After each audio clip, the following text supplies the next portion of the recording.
पण अलीकडे लोकांना आपल्याकडे हो हो हो आम्ही आमच्या तिकडे तसंच झालं वगैरे. काय रस लोकांना. याच्या आधी मी इथे हे असं कुठेही फार बोललेलं नाही आहे.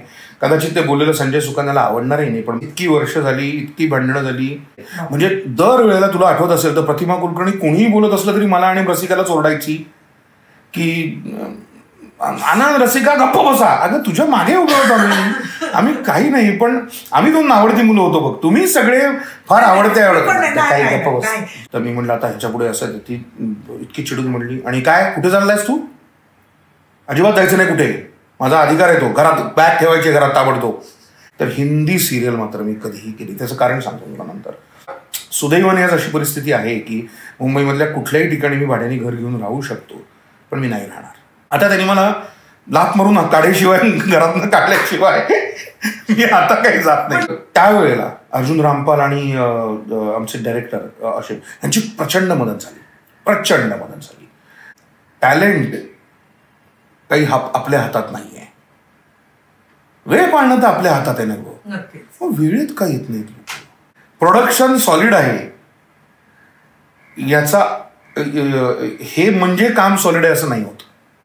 मला जेव्हा लोक म्हणतात ना तुम्ही त्या सेटवर एवढे जण होता, तुम्ही तर काय धमाल केली असेल. अरे नाही, मी काम करायला गेलो होतो. धमाल मी नंतर करीन त्यांच्याबरोबर.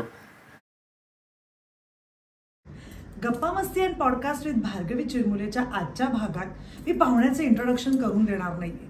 माझा खूप जुना मित्र, उत्तम अभिनेता आणि ज्याच्याबरोबर वेळ कसा जातो हे कळत नाही असा आमच्या सगळ्यांचा लाडका मित्र आनंद इंगळे. आज मला किती आनंद झालाय माहितीये. आपण किती दिवसापासून ठरवतोय की आपण भेटायचं. सगळ्या पॉडकास्ट मधला पहिला प्रश्न असतो तुमच्या प्रवासाविषयी सांगा. काय प्रवासाविषयी काय सांगणार. सगळ्या पॉडकास्टमध्ये हेच असतं की पहिला बराचसा वेळ त्याच्यातच जातो की आम्ही कसा केला आणि मी कुठे होतो आणि काय होतो आणि काही नाही. मी पुण्यामध्ये ॲमेटर नाटक करत होतो. त्याच्यानंतर मी मुंबईत कमर्शियल नाटक पहिल्यांदा चंद्रलेखाचं करायला आलो. आणि आधी पुण्यामध्ये ग्रिप्स ॲक्टिव्हिटी श्रीरंग गोडबोले आणि तेव्हा हे सगळे करत होते. आणि अर्थातच तेव्हा श्रीरंगने लिहिलेलं, दिग्दर्शित केलेलं नको रे बाबा नावाचं नाटक होतं. त्याच्यानंतर मग आम्ही घरचे राजे होतं भागवतबाईंचं. त्याच्यानंतर पण आम्हाला खेळायचं आहे, मग पहिलं पान, अशी सगळी ग्रिप्सची नाटकं तेव्हा मी करत होतो. आणि त्याच्यानंतर ती काम बघता बघता अर्थातच आपण पुण्यामध्ये करतो तेव्हा स्पर्धा असतात, तर कॉलेजच्या आणि बाकीच्या स्पर्धा करत होतो. आणि त्याच्यानंतर मग चंद्रकांत कुलकर्णींनी दिग्दर्शित केलेलं नाटक होतं आम्ही जगतो बेफाम. आणि त्याच्यामध्ये काहीतरी अतुल परचूर यांना एक दौरा जमणार नव्हता, गोव्याचा का कुठला तरी असा दौरा होता. तर तेव्हा पहिल्यांदा मी कमर्शियल नाटक केलं. त्याच्यात म्हणजे ते काही दौरा, मग दौऱ्यानंतर ते थोडंसं वाढतच गेलं. आणि मग ऑल द बेस्ट तेव्हा मोहन काकांनी विचारलं. झालं एकदाचं सुधीर काकांनी विचारलं. सुधीर भट होते, त्यांनी अशोक सराफांबरोबर, तेव्हा विजय केंकरे होते दिग्दर्शक, त्यांनी विचारलं. आणि असं करत करत मग नाटकाची तेव्हा सुरुवात झालीच होती. विनय आपट्यांनी थोडी त्यांचं एक नाटक केलं. त्यांनी खूप मुंबईत आल्यानंतर खूप मदत केली. आणि आत्तापर्यंतचा प्रवासातलं उल्लेखनीय असं म्हणशील तर ते मला संजय मोने आणि सुकन्या मोने म्हणायचं आहे. कारण त्यांच्याकडे मी अजूनही राहतो. सो ही अतिशय महत्त्वाची गोष्ट आहे. म्हणजे ते कामं तर मिळत राहतात, घरात कुठेतरी राहायला देणं ही फार मोठी गोष्ट असते असं मला वाटतं. सो संजय आणि सुकन्या मुंबईत आलास साधारण मला वाटतं 94-95 असेल. 92 साली 94 साली हे झालं, दंगली झाल्या, बॉम्बलाच झाला. 94-95 तेव्हाचा साल असेल. तू तेव्हा मुंबईत जो संजय मोने सुकन्या नाही तेव्हा नाही, तेव्हा मी अगदी थोडं दिवस राहत होतो. ऑल द बेस्ट करताना मी एक कांदिवलीमध्ये आणि त्याच्यानंतर एक छोटं भाड्याने घर घेतलं होतं. मग लग्न झाल्यानंतर मी आणि राधिका आम्ही 1 वर्ष मुंबईत राहत होतो. पण जेव्हा नंतर तिला पुण्याला नोकरी मिळाली आणि 1.5 वर्षानंतर, आणि मग असं वाटलं की नाही आता आपल्याला मला येऊन जाऊन करायला लागणार आहे, कारण तिला एक कोणीतरी नोकरी करणार फिक्स. आणि मग तेव्हा मी काही दिवस थोडंसं संजयकडे ते जे घरचं झालं ते घरचंच झालं. म्हणजे अजूनही तू संजय अगदी इतकी वर्ष झाली, इतकी भांडणं झाली, इतक्या सगळंच. म्हणजे जसं मी त्याच्या घरातला आहे तसं तो, सुकन्या, मंजुताई, जुलिया, नाजुका, सगळेजण त्यांचं कुटुंबच. सो ती एक खूप महत्वाची गोष्ट आहे प्रवासात म्हणशील तर. बाकी कामं तर होत होती. पण मग प्रवासाच्या टप्प्यामध्ये या तू संजय दादा तुझ्या मैत्रीविषयी काय सांगशील? ओघाओघाने आलाच आहे म्हणून हा प्रश्न विचार. आमची मैत्री टिकू नये कारण मी त्याला कसलेही प्रश्न विचारत नाही. मी त्याला आहे तसा ऍक्सेप्ट केला आहे, त्याने मला आहे तसा ऍक्सेप्ट केला आहे. खाचाखोचा आमच्या दोघांच्याही स्वभावात आहेत. पण मी म्हणलं तसं मी त्याला कसलेही प्रश्न, त्याने आत्तापर्यंत मला बरा आहेस ना हे एवढं तो मला म्हणतो तेव्हा मला कळतं की त्याला माझ्याविषयी काळजी आहे. त्याला असं खूप जाऊन काय रे काय झालं कसं झालं बघ काय, त्याला काही कशातही डिटेल गोष्टी माहिती आहेत असं त्याला नसतं. फक्त तू विचारतो काय बरं चाललंय, काय झालं होतं, म्हणलं नाही असं असं ठीक बरं आहेस ना म्हणलं हो बास. सो मला असं वाटतं की ते आमच्या दोघांच्याही मैत्रीचं, आणि मैत्रीपेक्षाही तो मला खूप मोठा आहे म्हणजे आय रिस्पेक्ट हिम. तर ते मला असं वाटतं की एक महत्वाचं कारण आहे. आणि मग सुकन्याताई शी इज व्हेरी वॉर्म, म्हणजे अत्यंत वॉर्म हार्टेड बाई आहे, अत्यंत प्रेमाने करणारी आहे. आणि एक तर काय आहे ना, ती इतकी सिनियर आहे आणि ती इतकी मोठी नटी आहे. आणि आत्तापर्यंत तर आपण पाहिलं असेल की इतक्या वेगवेगळ्या सिरियल्समध्ये ती काम करत असते की तिची माझी भेट तशी कमी होते. पण जेव्हा होते किंवा घरात असतोच अर्थातच, पण मला फार असं वाटतं की एक संजयला ठीक आहे ग, ती पण लग्न करून त्या घरात आल्यानंतर आपण कोणाला तरी एकाला असा घरात आसरा देणं, ऍक्सेप्ट करणं की नवऱ्याचा मित्र ऍब्सोल्युटली, तर हे खूप अवघड आहे की नाही, खरंच अवघड आहे. पण एकदा म्हणजे असंच काहीतरी झालं आमचं, भांडण तर काय होतच असतं आपली, आणि भांडण झालं हे ते. तर मी म्हणलं आता ह्याच्या पुढे असं, ती इतकी चिडून म्हणली आणि काय कुठे चाललायस तू, अजिबात जायचं नाही कुठे, माझा अधिकार आहे तो, घरात बॅग ठेवायची घरात ताबडतोब. So she is a very warm hearted person, अतिशय प्रेमळ आहे, अतिशय प्रेमळ आहे. सो ते बॅलन्स आहे बरोबर. आणि वेडे आपण सगळेच आहोत म्हणजे त्यात काही शंकाच नाही. सो ती मजा आहे. पण मी म्हटलं तसं की प्रवास असा सुरुवात केली असेल ना, तर अनेक वेळेला लोक सांगतात की मग मी असं काम केलं तसं काम केलं. तर मला हे जास्त आज बोलावं असं वाटलं. आज ह्याच्या आधी मी इथे हे असं कुठेही फार बोललेलं नाही आहे. कदाचित ते बोललेलं संजय सुकन्याला आवडणारही नाही, पण मला आज संजय सुकन्या, मंजूताई ह्यांची नावं अगदी फार, संजयची बहीणच आहे ती माझी, म्हणजे काही शंकाच नाही. कधीही रात्री 10:30 वाजता मी कुठून तरी शूटिंग नसताना कधीतरी तिला फोन करतो की ताई मी भूक लागली आहे, बाहेरचं नको वाटतंय, तेव्हा थांब लावते मी काहीतरी, भात लावते, काहीतरी करते. So this is at like home, right. So हा फार महत्त्वाचा मुद्दा आहे की एक एकत्र कुटुंब तुम्ही कोणाला तरी सामावून घेता. आणि आज इतकी वर्ष झाली तर आता काय मी सुदैवाने आज अशी परिस्थिती आहे की मुंबईमधल्या कुठल्याही ठिकाणी मी भाड्याने घर घेऊन राहू शकतो, पण मी नाही राहणार, म्हणजे मी नाही राहणार. कारण त्यांचा अपमान नाही, आता नाही. आता त्यांनी मला लाथ मारून काढल्याशिवाय, घरातनं काढल्याशिवाय मी आता काही जात नाही. लाथ मारून काढलं तर परत सुकन्या ती बॅग घेऊन यायला. तो प्रवासामधली ही एक गोष्ट आहे डेफिनेटली. प्रवासामध्ये आपण कसा प्रवास झाल्यापेक्षा प्रवासात कोण कोण भेटलंय बोलूया. कदाचित ती गमतीचा भाग असेल. विनय आपटेसारखी माणसं भेटली, प्रतिमा कुलकर्णीसारखी माणसं भेटली, विजय केंकरे, म्हणजे ही फार महत्वाची आणि अत्यंत वेगळी माणसं भेटली. दिग्दर्शक म्हणून चंद्रकांत कुलकर्णी असतील, या सगळ्यांबरोबर काम करायला मिळणं. विनय आपटेचा एक रुबाब होता की, आणि म्हणजे मला असं छोटे छोटे प्रसंग आठवतात की मी म्हटलं विनय काका काय 100 रुपये शेवटचे राहिले आहेत, आणि तर एक तर ठीक आहे ना, दॅट इज ओके. तर आता जरा थोडंसं, तर मला म्हटलं मग आत्ता कशाला फोन केला आहे. नाही म्हटलं 100 रुपये. तो म्हटलं तुला हा विश्वास का नाही की एकही पैसा नसला आणि मी फोन केला तरी सुद्धा तो मला हे करेल. मी आहे ना, तू कशाला 100 रुपये वाचवतो, आत्ता तुला आहेत ना, कर का, मी आहे. सो हे फार महत्वाचं असतं. किंवा प्रतिमाने कुठून कुठून छोट्याशा रोलसाठी त्या प्रपंचामध्ये बोलवलं होतं, पण आज प्रतिमा इज माय, काय म्हणूया त्याला, तिला माहिती आहे सगळं यु नो तो प्रवास तो प्रवास की म्हणजे आम्ही रोज बोलतो असा मुद्दा नाही आहे, पण तिच्याबरोबर जे काम केलं ते लक्षात राहिलं कायम.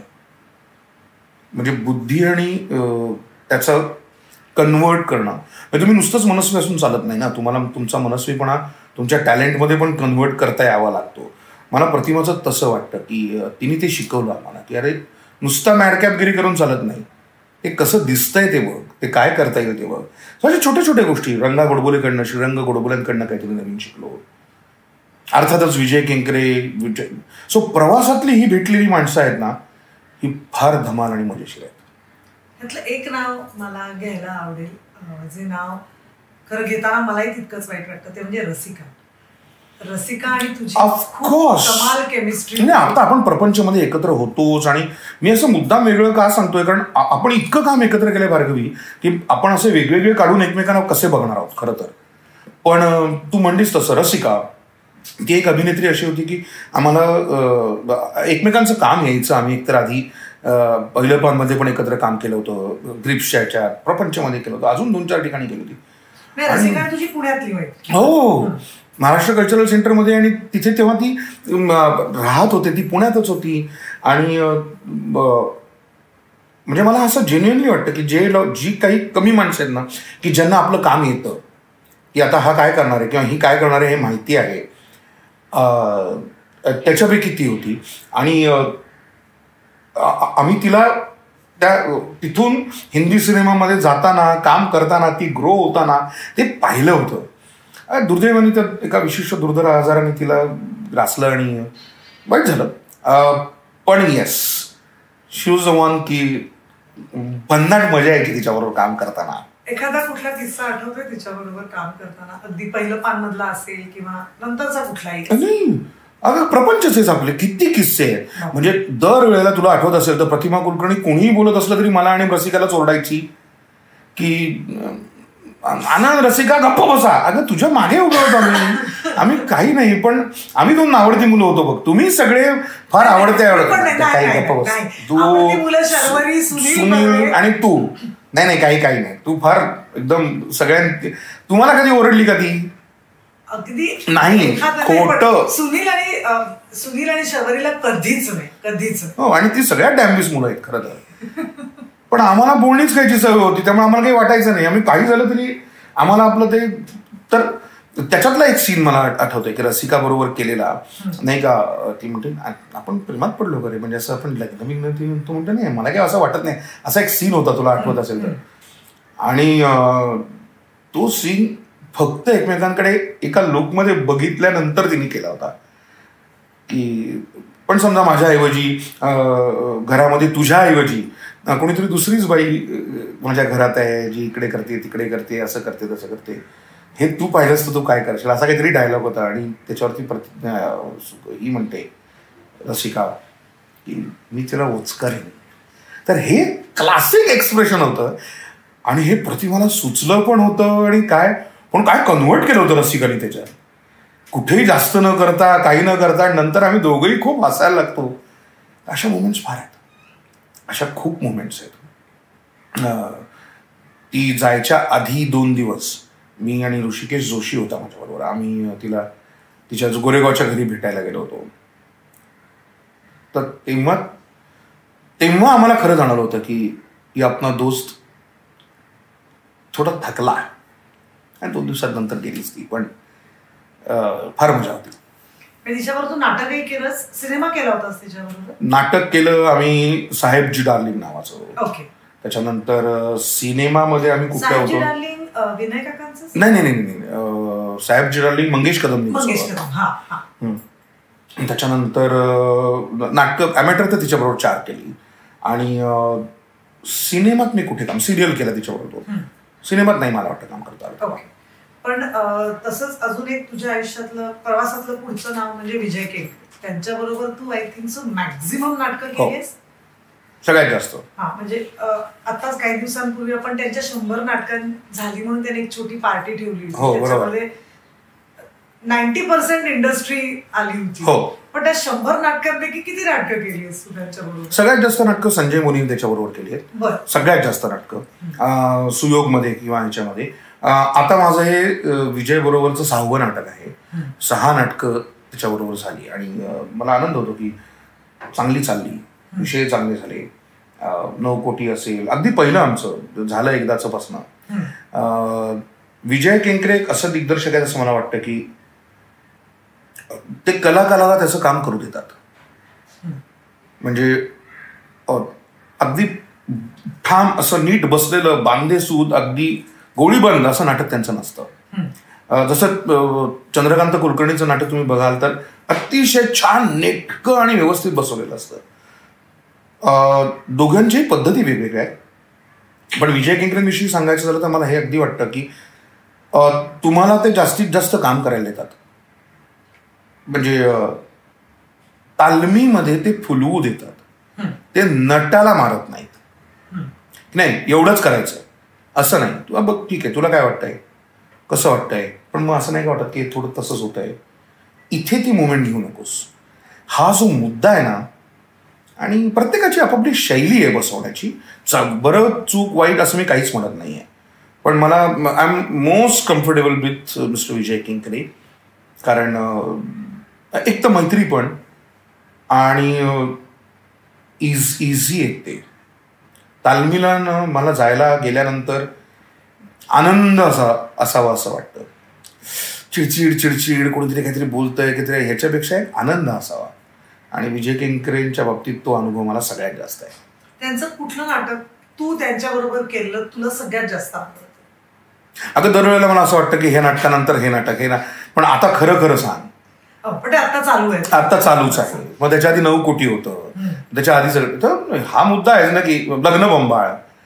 मी लग्न बंबाळ भयंकर एन्जॉय केलं, भयंकर सगळ्यांनीच एन्जॉय केलं. पण म्हणजे तुला लग्न बंबाळ सगळ्यात जास्त त्यांचं आवडतं का आताचं खरं खरं सांग? ते दोन्ही पद्धती वेगवेगळ्या आहेत नाटकाच्या. लग्न बंबाळमध्ये काय म्हणूया त्याला आपण, मला एकाच जागी बसून राहायचं होतं. मी जज होतो आणि तिथे खुर्चीतच बसून. So it was a difficult work की तिथून सगळं तुला बसायचं आणि सगळ्या नाटकभर बाकीच्या एक्सप्रेशन्स द्यायचे राहायचे आहेत वगैरे. तर तिथे पण त्यांनी मला मदत केली की आता बसलायस ना नुसता, आता काय काय करता येईल बघ. बरोबर. आणि इथे तर काय धावा 9 कोटीच्या नंतर खरं खरं सांग. असं दोन्ही वेगवेगळ्या पद्धती आहेत, मला दोन्ही आवडतात. ओके, सो तुला यू आर व्हेरी हॅपी. तसंच मग चंद्रकांत कुलकर्णींविषयी काय सांगशील? बुद्धिमान दिग्दर्शक, अतिशय प्रतिमा कुलकर्णी, चंद्रकांत कुलकर्णी. त्यांचं स्क्रिप्टवरचं काम जबरदस्त असतं. आणि व्यक्ती आणि मल्ली केलं कुलकर्णी सरांना, चंदू सरांबरोबर. मी प्रतिमा बरोबर आधी अतुलने केलं होतं ना. मग 18 वर्षांनी त्यांनी जेव्हा परत केलं तेव्हा मी पुलंची भूमिका केली होती. आणि काय कमांड असते त्यांची. एक वाक्य एक शब्द इकडचा तिकडे झाला तर त्यांना कळलं. आणि बरोबर त्या रिदममध्ये त्यांना जे वाटतं आहे त्यांचा जो अभ्यास केलेला असतो संपूर्ण स्क्रिप्टचा. सैल काही नाही सोडत. प्रतिमा कुलकर्णी, सूर्याची पिले जेव्हा बसवलं प्रतिमा बरोबर नाटक मी ते केलं. बांधे सूद इथपासून इथपर्यंत हा विनोद, ह्याच्या पुढे पुढे जा. हे जे आहे ना, हे अतिशय स्क्रिप्टवरती कमांड असलेले सर आहेत. चंदू सर हे स्क्रिप्टवरती प्रचंड कमांड असते. थोडंसं मी म्हणेन की त्यामुळेच त्यांना नटांकडनं नक्की काय हवंय हे इतकं पक्क असतं की तुम्हाला त्याच्यापेक्षा वेगळं काही करता येत नाही. बरोबर. पण ती शैली आहे ना, म्हणजे तुम्ही मान्यच करायला पाहिजे की ती शैली आहे. ते उत्तम नाटक करण्यासाठी त्यांचा तो प्रवास आहे. त्यामुळे बुद्धिमान आहेत. मंगेश कदम असतील, इव्हन विवेक बेळे, गिरीश जोशी. मी आत्तापर्यंत मला आवडलेला बुद्धिमान दिग्दर्शक. अलीकडे बऱ्याच वर्षात गिरीशने नाटक बसवलं नाहीये, पण काय फायनल ड्राफ्ट, काय माकडाच्या हाती बसवलं होतं त्यांनी. माकडाच्या हाती शॅम्पेन जेव्हा नाटक आलं होतं, फायनल ड्राफ्ट, बापरे, म्हणजे सुपर. मला मी काम केलेल्या आणि आम्ही लकी, भार्गवी मी खरंच लकी आहे की मी या प्लॅटरवर सगळ्याच आत्ता जे मराठी दिग्दर्शक आहेत त्या सगळ्यांबरोबरही तू काम. आणि सुदैवाचा माझा भाग असा आहे, असं मला वाटतं की एकदा नाही सगळ्यांबरोबर 2-2दा काम केलं, 2-2, 3-3दा. म्हणजे विजय केंकरे, प्रतिमा कुलकर्णी बरोबर तर मी मालिकाही आपणही मालिका आणि काय नाटक, चंद्रकांत कुलकर्णींबरोबर मालिका आणि नाटक, त्याच्यानंतर मंगेश कदम बरोबर नाटक केलं, त्याच्यानंतर गिरीश जोशी बरोबर नाटक केलं, ह्यांच्याबरोबर विवेक बिळेबरोबर नाटक केलं. आपला हे बसवलं होतं ते आमचं देवेंद्र पेम बरोबर, all the best. Devendra Pem, Mahesh Manjrekar सारख्या माणसाबरोबर, प्रतिमा बरोबर मी 2 नाटकं केली, विनय आपटे बरोबर नाटक केलं. सो अगं तू 7, 8, 9 डायरेक्टर तुमच्याकडे आहे, त्या सगळ्यांबरोबर काम करतोस आणि सगळ्यांबरोबर 2-2 काम करतोस, हे नशीबच आहे ना. आपल्याला नाही तर कोण कुठे देणार होतं काही. पण मग तरुण दिग्दर्शकांबरोबर काम केलंयस आता लेटेस्ट? हो डेफिनेटली. म्हणजे नाटकात म्हणशील तर इतक्यात तर झालं नाहीये, पण करायचं डेफिनेटली. येतात मुलं आणि त्यांच्याबरोबर काम, आणि मला तर तरुणांबरोबरच काम करायला जास्त आवडतं. कारण मला अजून तरी नट म्हणून इगो नाही आहे. माणूस म्हणून मी काही फार आहे असं माझा मुद्दा नाही आहे, पण नट म्हणून इगो तुम्हाला नसणं ही फार महत्त्वाची गोष्ट आहे असं मला तरी वाटतं. की तुम्हाला अरे मी करतो ते बरोबर आहे, मला ते अरे इतके दिवस पाहिलं मला येतं ते वगैरे नाही येत नाही. रोज नवीन बॉल आहे. म्हणजे मला सारखं असं वाटतं की तुम्हाला आपलं करिअरच Bhargavi, you have to prove yourself time and again. तुम्हाला रोज प्रूव्ह करायचं आहे की नाही स्वतःला. म्हणजे तुम्ही 1 सेंचुरी करून काही नाही ना हो, तुम्हाला 100 सेंचुरीज केल्या तर तो सचिन तेंडुलकर म्हणतो ना आपण त्यांना. सो तुला एक चांगलं काम केलं होतं ह्याच्यावर नाही जगताय. पास ग्लोरीवर इथे कोणीही जगू शकत नाही. तुम्हाला रोज नवीन काम करायचं आहे, तुम्हाला रोज काहीतरी प्रूव्ह करायचं आहे. टेनिस क्रिकेट प्लेअर सारखं आहे, एक मॅच जिंकून नाहीच होणार आहे काही. मग तुम्ही त्या जुन्या तुमच्याकडच्या क्लुप्त्या आत्ताच्या जमान्यात पण वापरत राहिला तर काही उपयोग नाही आहे. मी तर फोन करतो, मी याला पण फोन केला, अरे कोण आपला ही जी 5-6 तरुण आणि पौर्णिमा नानूचा मुलगा ऋषी मनोहर, त्याला पण मी फोन करतो. हे काय ऋषा असेल तर सांग. तो आता लहानपणापासून त्याला बघतोय, आनंद मामा समजा म्हणत असेल, पण हे सगळे क्षितिज पटवर्धन आहे, त्याच्यानंतर नीरज आहे. नीरज बरोबर तर आता नाटक केलंच मी. त्याच्यानंतर तरी नीरज इतका तरुण नवीन नाही आहे, बऱ्यापैकी काम केलेलं आहे. ह्या सगळ्यांबरोबर काम करताना मला भाडीपाची टीम, मी अजून भाडीपाबरोबर काम केलं नाही आहे, पण मला डेफिनेटली असं वाटतं की मागायला काय प्रॉब्लेम आहे काम मागायला. पण काय वेगवेगळं काम करतात, काहीतरी आयडिया घेऊन येतात, काहीतरी आयडिया असते, आत्ताचं काम करतात. हा अमेय वाघ आणि निपुण यांची, मग निपुण बरोबर काम करायला मला आवडेल. वेडे आहेत ते, जाम काहीतरी आयडिया असते आणि तो मॅडनेस आपल्यात हवा असं मला जाम वाटतं की त्याच्यात मजा आहे. आणि चुकले तर चुकले नाही, कुठे आपण सगळं बरोबर करणार आहोत म्हणून घेऊन आलो आहे. एवढ्या चुका झाल्या दादा, ही काय चूक, एखादं नाटक पडलं. मला नेहमी असं वाटतं की काय रिस्क न घेण्यात काय पॉइंट आहे, राईट. अरे आता नाही, आता माझं नाटक समजा पडलं ना तर म्हणजे आता अरे पडलं. हा मी आजही अमॅटर नाटक करतो की ग, म्हणूनच मी तिथेच येणार होते. मी कमर्शियल नाटक, जे व्यावसायिक नाटक आहेत तिथे माझ्यावर जबाबदारी असू शकते, असतेच. की मला काय असं वाटतं की नट हा व्यावसायिक नाटकातला नट जो आहे मी, त्याला दिग्दर्शकाचे कष्ट, तालमीतल्या सगळ्या सहकलाकारांचे कष्ट, मागे 20-22 जण काम करत असतं, तुला माहिती आहे ते. आणि आता तू बघतीयस, जेव्हा तुमचं नाटक चालतं तेव्हा किती जणांची पोटं भरतात, बरोबर आहे. सो तुम्हाला चांगलं नाटक कष्टाने करणं गरजेचंच आहे.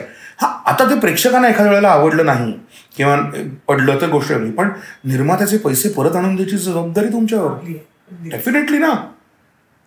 काही एवढं काही नाही, मला हवं तर मी मजेत माझ्या, असं नाही होत. एकदा तू ते म्हणलाच करायचं आहे की ते जबाबदारीने करावं लागतं. पण मी सर्व प्रयत्न पूर्ण केले हे मला जास्त आवडतं. सर्व प्रयत्न पूर्ण केल्यानंतर एखादं नाटक चुकून पडलं तर घाबरायचं कारण नाही. म्हणजे भार्गवी तू बघ ना, किती वर्ष कित्येक लोक काम करतायत, राईट. म्हणजे मोठ्या लोकांचं उदाहरण घेऊ आपण. काय पडले नसतील का अमिताभ बच्चन साहेबांचे सिनेमे, तरीही आपण का जातो परत त्यांना बघायला. हे परवाच कुठल्या तरी याच्यात म्हणत होतो की हा जो विश्वास आहे ना लोकांचा की हिने एकदा चांगलं काम करून दाखवलं होतं मला, हा करेल चांगलं काम. ह्याची 10 पैकी 6 कामं चांगली आहेत. हा 4 जरा इकडे तिकडे झाली होती तर होऊ शकतं. ह्याला प्रेम आणि विश्वास म्हणतात. तुम्ही आल्यानंतर तुमच्यावर फोटो काढतो आणि सही करतो, ही क्रेज असते किंवा ते तुम्हाला ती मुवमेंट असते, फॅन मुवमेंट. तुमचं कामच प्रेक्षकांना घेऊन येतं थिएटरमध्ये. म्हणजे हे मला फार असं वाटतं की बघ ना, नाहीतर का ग इतकी वर्ष लोक सिनेमे चालतात पडतात पण तिथेच का असतात ती? कारण प्रेक्षकांचा विश्वास आहे या 10 पैकी 6 कामं चांगली करतो, हा मला एंटरटेन करेल. आणि माझं कायम सूत्र वाटतं मला, मी आमच्या सिनेमांमध्ये पण तुलाही माहिती आहे, मी 1000 वेळा म्हणतो की माझं नाटक तुमचा पैसा वसूल नाटक नाही, माझं नाटक तुमचा वेळ वसूल नाटक असावं. पैशापेक्षाही मोठी गोष्ट लोक खर्च करून येतात अलीकडे, तो आहे वेळ. मी तुमच्या वेळेचा चांगला मोबदला देईन. पैशाचा मोबदला तर तुम्ही दुसरं काहीतरी घ्यायला गेलात तरी मिळेल, तुम्ही हॉटेलमध्ये चांगलं जेवण जेवलात तरी मिळणारच आहे, पण तुमचा वेळ चांगला घालवणार. कारण म्हणजे मला असं वाटतं ती जी कुसुमाग्रजांची कविता आहे ना, मी एक होतो तो आता अनेक जणांमध्ये वाटला गेलो आहे. नांदीनंतर म्हणजे हे झालं तेव्हा पडदा पडलात म्हणजे भरत वाक्य आता आलंय वगैरे, ती जी कविता आहे नांदी नावाची, ते मला फार वाटतं आपल्या सगळ्यांच्या बाबतीत की तुझा एक परफॉर्मन्स जेव्हा मी बघायला येतो तेव्हा आलेले ते 1000 प्रेक्षक असतात, 500 प्रेक्षक असतात, ते तुला तेवढ्या लोकांच्या मनात घेऊन जातेस ना ग तू. किती म्हणजे तू तिथे केलेले हावभाव, हर्ष विमर्शाचे सगळे क्षण ते त्यांच्या बरोबर घरी घेऊन गेलेत ना. हे काय सॉलिड आहे की नाही? तुला नाही वाटत असं? नक्कीच 100% जाताना ते तुमची मेमरीज घेऊन जातात. मग अशी काय बघतीस तुझ्याकडे? हे जरा वाक्य लोकांना खोटं वाटेल, ही शांतपणे ऐकते आहे असा काही मुद्दा नाही आहे. लोकांचा विश्वास माझ्यावर आहे, विश्वास. पण आता याच तुझ्या नाट्यप्रेमामुळे तू आता एक पुन्हा प्रायोगिक रंगभूमीकडे किंवा एक नाटक आता करतोस, त्या नाटकाविषयी काय सांग? मला फार इंटरेस्टिंग वाटतं. माझं विवेक बिळे बरोबरच पण हे 6वं नाटक आहे. डॉक्टर विवेक बिळे एक अतरंगी आणि वेळसर नाटक लिहिणारा माणूस आहे. ह्या नाटकाची गंमत अशी होती जेव्हा त्यांनी मला पहिल्यांदा सांगितलं की आपल्याला एक प्रायोगिक नाटक करायचं आहे, एक्सपेरिमेंटल प्ले. बरेच दिवस मी केला. एकतर माझं, तुलाही ते खरं तर माहिती आहे, पण मी साधारण 1-2 वर्षात एक एक्सपेरिमेंटल काहीतरी एक कार्यक्रम करतो. याचं एकमेव कारण मला असं वाटत राहतं की आपण इथे जेव्हा काम करतो तेव्हा कमर्शियल व्यावसायिक नाटकात काम करताना तुम्हाला तुमच्या रिदममध्ये काम करायची एक सवय लागते आणि जे अपरिहार्य आहे की होणारच तसं ना. इतके तुम्ही प्रयोग करता तर तुम्हाला एक स्टाईल तुमची होते, काम करायची पद्धत होते. त्यावेळेला तुम्हाला पुन्हा एकदा ते अनलर्न करायची गरज असते आणि ते काम माझ्या मते वर्कशॉप्स, आपली ॲम्बॅटर थिएटर, एक्सपेरिमेंटल थिएटर, या सगळ्या त्या सोन्याच्या खाणी आहेत जिथे तुम्ही पुन्हा एकदा जाऊन तुम्हाला अनलर्न करून तुम्हाला पुन्हा घासून पुसून काही शिकता आलं तर नवीन किंवा निदान चुकीच्या शिकलेल्या गोष्टी तरी काढून देणं, ह्या गोष्टी तरी तिथे केल्या जातात. सो मला असं वाटतं की त्याच्यासाठी मी ते करत असतो. आणि ह्या वेळेला मला विवेकने विचारलं की मी असं नाटक करतो आहे की ज्या नाटकामध्ये लोक म्हणतील तशी गोष्ट पुढे जाईल. तर मी म्हणलं की काय म्हणजे काय असं पूर्वी कुठेतरी मी वाचलं होतं की एक शेवटचा प्रश्न असतो की लोक, पण त्याचंही उत्तर जुरीच द्यायचे, म्हणजे ते 4-5 होतं, सगळेजण नाही वगैरे. या नाटकाचं वैशिष्ट्य असं आहे की एक गोष्ट सुरू होते आणि गोष्टीच्या एका टप्प्यावर लोकांना विचारलं जातं की आता हा मार्ग असा मुद्दा आला आहे तर नाटक ह्या बाजूने पुढे जाऊ दे का ह्या बाजूने, याचं बरोबर आहे का ह्याचं बरोबर आहे. सो मी 2 नाटकं पाठ केली आहेत. पूर्ण प्रश्न हाच आहे की आलेले प्रेक्षक सांगतात तसं तुम्ही नाटक बरोबर. प्रेक्षकांच्या हातात एक रॅकेट दिली जाते, आपली टेबल टेनिसची रॅकेट असते की नाही तशी. त्याच्या एका साईडला हिरव्या चेंडूचं चित्र टेनिसचं, एका साईडला क्रिकेटच्या चेंडूचं, लाल आणि हिरवा करायचा म्हणून काहीतरी, असे 2 चेंडू आहेत. सो तुम्हाला जर का वाटलं की आता भार्गवीनी अ ब क करावं, तर तुम्ही हिरवा चेंडू दाखवा. तुम्हाला असं वाटलं की भार्गवीनी क प ड करावं, तर तुम्ही लाल चेंडू दाखवा. ज्या लोकांचे लाल चेंडू जास्त असतील, ज्या लोकांची संख्या जास्त असेल, तसा पुढचा सीन होतो नाटकात. अच्छा. म्हणजे त्यांनी सगळं नाटक 2-2 लिहिलं आहे आणि परफॉर्म ऐन वेळेला एकच करायचं आहे. तो कुठला आहे तेवढं जे काउंट चाललेलं असतो प्रेक्षकांमध्ये, तेवढाच मिनिटभर आहे मला हे करायचं का हे करायचं याचा विचार करायला. ते जर का म्हणले नाही लाल म्हणताय तशी गोष्ट पुढे जाऊ दे, तर मला इमिजिएटली पुढचा वेगळा सीन करायचा आहे नाटकातला. हिरवी जाऊ दे तर वेगळा सीन करायचा आहे नाटकातला. So this is something interesting.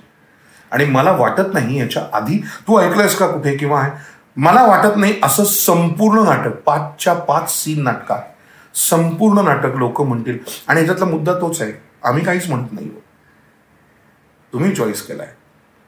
नाटकात एक वाक्य आहे की नीट विचार करून उत्तर द्या, कारण तुम्ही काय उत्तर देता याच्यावर आम्हाला कळणार आहे की तुम्ही कसे आहात. आणि दुसरा म्हणतो की नाही नीट विचार करून उत्तर द्या, कारण तुम्ही उत्तर दिल्यानंतर तुम्हालाच कळणार आहे की तुम्ही कसे आहात. Right. So this is the idea की आपण कसा विचार करतो, आपण कुठल्या बाजूचा विचार करतो. सो गोष्ट तुम्ही म्हणाल तशी पुढे गेली, आमचं काहीच म्हणणं नाही आहे. हे आहे आणि हे आहे. So it is about right brain आणि लेफ्ट ब्रेन. आपल्याकडे बघ ना, आपण कधी कधी डावा मेंदू उजवा मेंदू हा जो म्हणतात ना मुद्दा, रॅशनल एक थिंकिंग असतं, एक इमोशनल थिंकिंग असतं. सो आपण कुठले डिसिजन इमोशनमध्ये घेतो, आपण कुठले डिसिजन खूप विचार करून घेतो, हा जो मुद्दा आहे ना, that is the idea. So this is interesting. आता याचे 4 प्रयोग झाले, 3 प्रयोग झाले. आता 17 तारखेला आहे, 31 तारखेला आहे. सो इट इज कसा रिस्पॉन्स करताना हाऊसफुल प्रयोग झाले. अरे धमाल आली. भार्गवी तुला काय सांगू, तू लवकर बघायला ये आता, लवकरात लवकर. धमाल आली, धमाल. हे एक्साइटिंग आहे ना काहीतरी. आत्ता माझ्या बरोबर म्हणजे विवेकनेच बसवले लिहिलं आहे. विवेक बरोबरचंही माझं 6वं नाटक आहे.